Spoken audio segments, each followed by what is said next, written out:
தமிழ்நாடு அரசு இயற்றிய சட்டங்களுக்கு ஒப்புதல் தராமல் ஆண்டு கணக்கில் அதன் கோப்புகள் மீது அமர்ந்திருந்த ஆளுநர் ஆர்.என். ரவிக்கு சட்டப்படி எந்த அதிகாரமும் இல்லை, அமைச்சரவை சொல்வதை மட்டும்தான் அவர் கேட்க வேண்டும் என்கிற வரலாற்று சிறப்புமிக்க தீர்ப்பை இன்று உச்சநீதிமன்றம் வழங்கியிருக்கிறது. நீதிபதிகள் ஜே.பி. பர்திவாலா, ஆர். மகாதேவன் அமர்வு வழங்கிய தீர்ப்பின் விவரங்களை தற்போது தெளிவாக காணலாம்.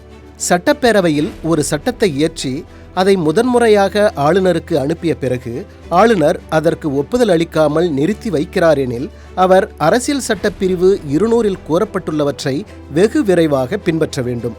அதுவே அவரது கடமை. தன்னிச்சையான அதிகாரம் என கூறப்படும் முழுமையான வீட்டோ அல்லது பாக்கெட் வீட்டோ என்கிற கருத்து அரசியலமைப்பில் ஆளுநருக்கு வழங்கப்படவில்லை.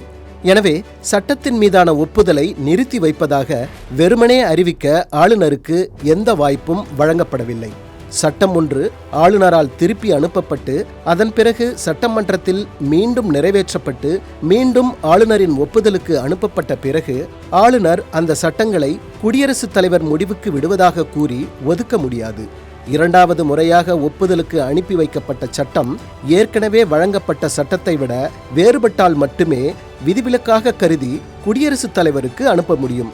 மேலும் சட்டப்பேரவை இயற்றிய ஒரு சட்டத்தை குடியரசுத் தலைவருக்கு அனுப்ப முடிவு செய்தால் அது குறித்து 1 மாதத்துக்குள் ஆளுநர் முடிவெடுக்க வேண்டும். மாநில அரசின், அதாவது அமைச்சரவையின் முடிவுக்கு மாறாக சட்டங்களை குடியரசுத் தலைவருக்கு அனுப்புவதாக நிறுத்தி வைத்தால் அதிகபட்சம் 3 மாதங்களுக்குள் முடிவெடுக்க வேண்டும். ஆளுநர் என்பவர் மாநில அரசின் அல்லது அமைச்சரவையின் அறிவுரைப்படியே செயல்பட வேண்டும் என்பதே பொதுவான விதிமுறை. இதற்கு மாறாக ஆளுநர் அவரது விருப்ப உரிமையை செயல்படுத்த அரசியலமைப்பில் எந்த இடத்திலும் இடமளிக்கப்படவில்லை. எனவே தமிழக சட்டப்பேரவை இயற்றிய 10 சட்டங்களை கிடப்பில் போட்ட ஆளுநரின் செயல்பாடு முறையல்ல என தீர்ப்பளித்த நீதிபதிகள் அரசியலமைப்பு 200 கீழ் ஆளுநரின் முடிவு என்பது நீதிமன்ற ஆய்வுக்கு உட்பட்டது என்பதை தெளிவுபட எடுத்துரைத்தனர்.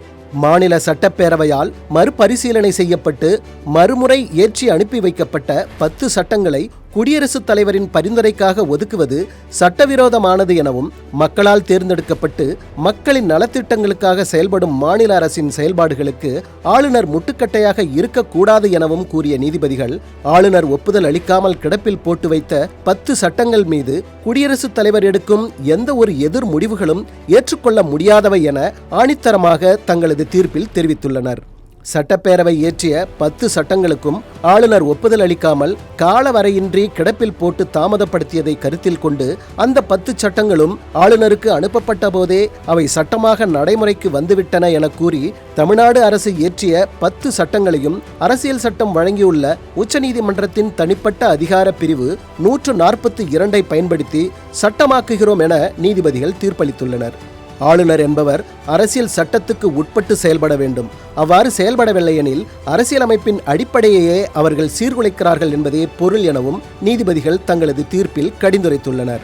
இந்த தீர்ப்பின் மூலம் இனிமேல் ஆளுநருக்கு இருந்த பல்கலைக்கழக வேந்தர் பதவி பறிக்கப்பட்டு அது மக்களால் தேர்ந்தெடுக்கப்பட்ட முதலமைச்சரிடம் ஒப்படைக்கப்படும்.